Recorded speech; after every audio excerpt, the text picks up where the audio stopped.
I'm EZRAH, and this is the Manila Times. Fake ads or false advertising have been making its rounds online.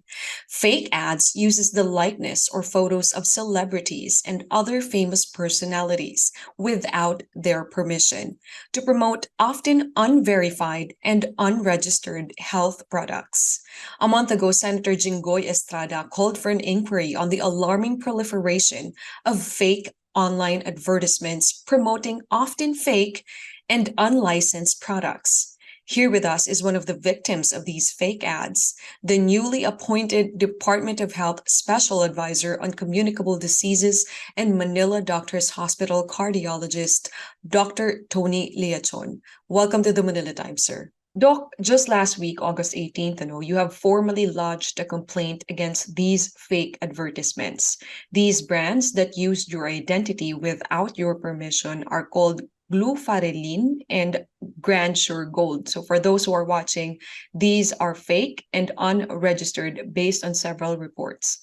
Yeah. It's not just you, other public health personalities like Willie Ong and even DOH Undersecretary Dr. Eric Tayag were victims of these fake ads because of their likeness were being used without their permission. So, sir, tell us about the recent case you just filed. It is not only those two products, Glufarelin and Grand Sure. Uh, there's there are also other products like Dianorm, um, supposedly for diabetes, Joint Love for arthritis, and of course, certain negative news to assault medications that we have been using for many years, um, which are actually registered with the FDA and approved, and of course distributed by the Department of Health. So this case has been going on for the last 3 years, and it started with my complaint with then the very good Secretary Menardo Guevara. So the biggest the breakthrough was actually the mandate of current Health Secretary Ted Herbosa about a month ago when he asked the FDA director, Samuel Zacate, to coordinate with the NBI to investigate and then file cases against these unscrupulous individuals. So I received a letter last week from the NBI director, Director De Lemos, um, requesting me to report at the NBI Cybercrime Unit at Araneta Avenue, corner Maria Clara, last Friday, 1 p.m.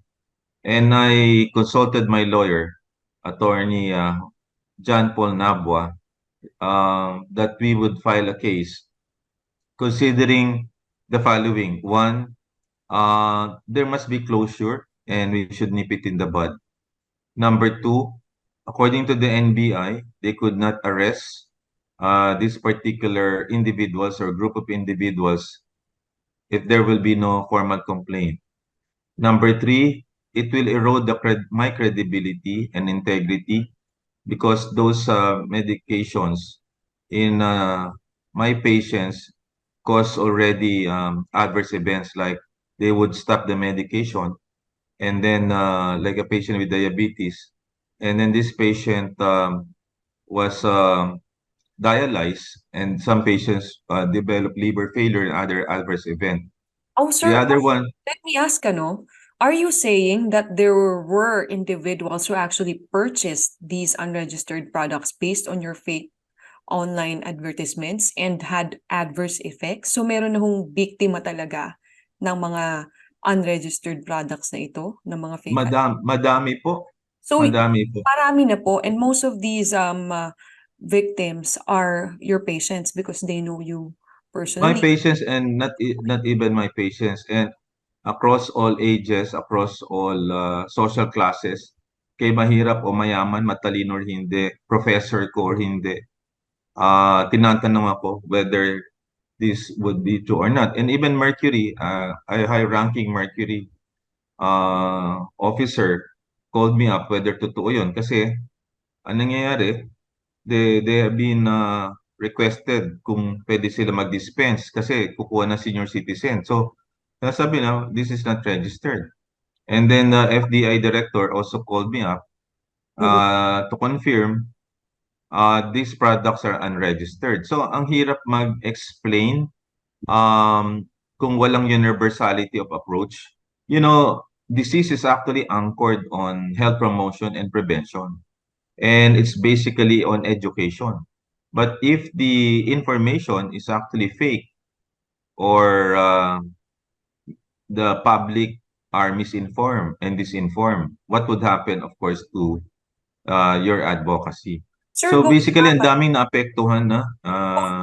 so meron na po palang bumili ng mga peking gamot na ito mula doon sa peking advertisements, and they have developed adverse effects, so mga masama ang naging epekto sa So, mga tao. so, So sir, ilan so, po yung alam ninyo sobra.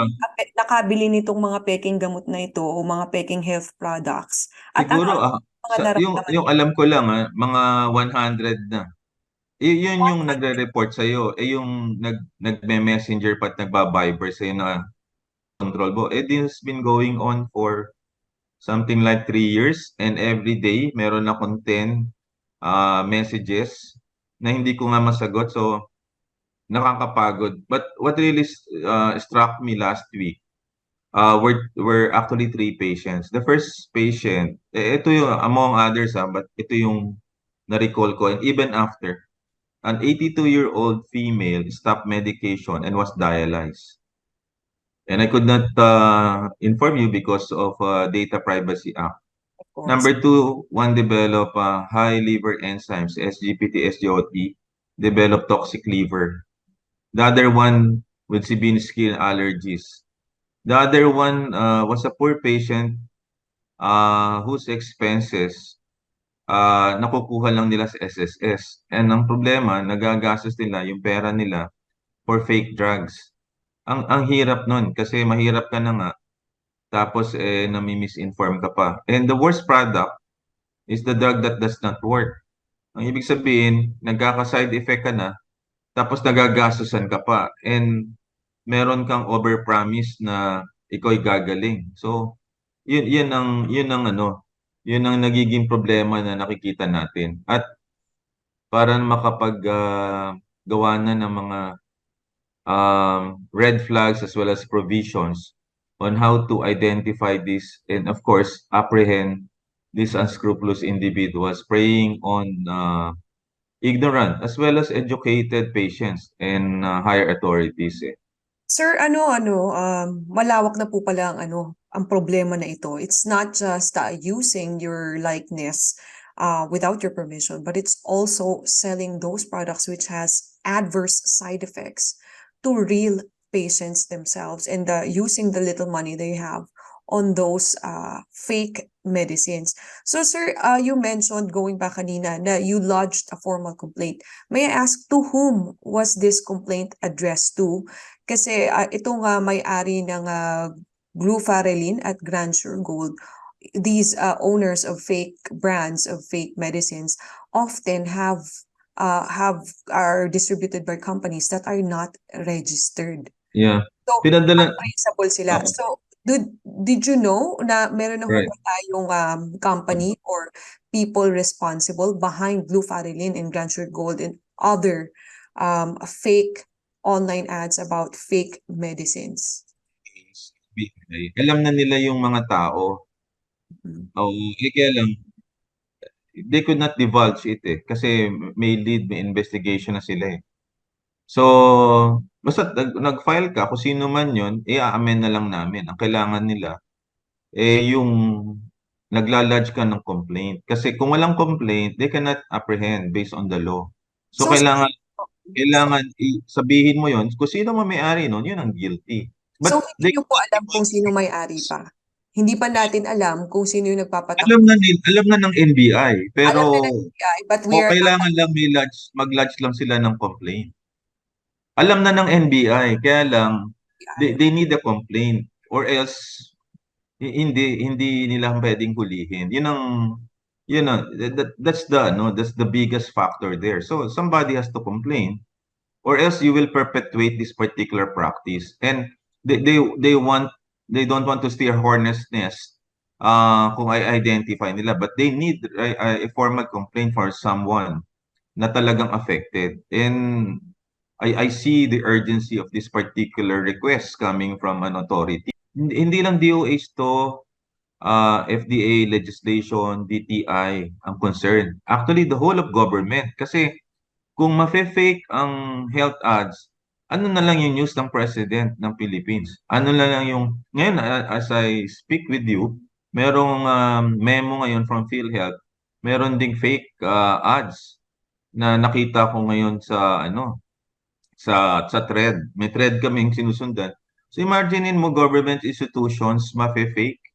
Aba in civilized and society governed by rules and laws, imposible naman hindi natin ito makontrol. So basically, Ezra, dun siya nanggagaling. It's difficult decision because of certain risks, but without taking the courage, I don't think magpo-progress itong ganitong kaso. Sir, what do you think the government should do or the FDA do to prevent or discourage the circulation of unverified health products, these fake ads selling fake medicines or fake health products? Okay, the first big thing that the DOH and the FDA should do is actually to release a press statement regarding this unregistered product. May picture dapat na i-distribute nationwide through the agencies. And then i-distribute din sa mga pharmacies. And then i-distribute din sa mga online places. Yun naman nagdi-deliver, whether Shopee, Lazada, or kung ano. That they should not deliver this kasi unregistered. May picture doon. Parang sa immigration. The other thing that dapat din, the pharmacy law should apply. Dapat, hindi ka pwede bumili online ng gamot, lalo na kung therapeutic, kasi dapat meron doon doctor-patient relationship. How can you prescribe a medication without the presence of a doctor? Dapat ipakita sa blood pressure mo. Dapat na-check mo yung kanyang laboratories. Kasi yung dose mag-a-adjust ka according to the blood sugar, yung creatinine mo, or may side effects ka. So kung walang doctor-patient relationship, or may nagbebenta na doktor online, bawal yun based on the PRC.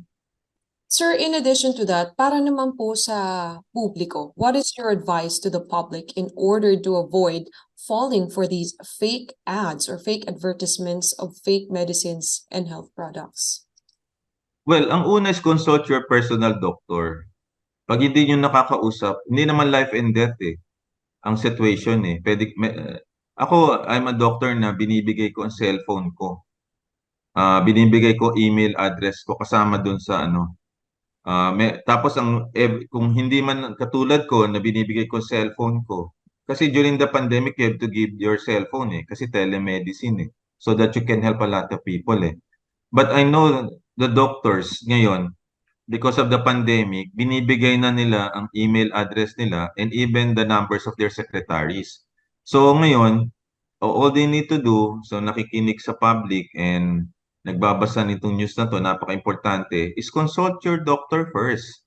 Kasi hindi naman life and death situation you have to follow online yan ang number one yan.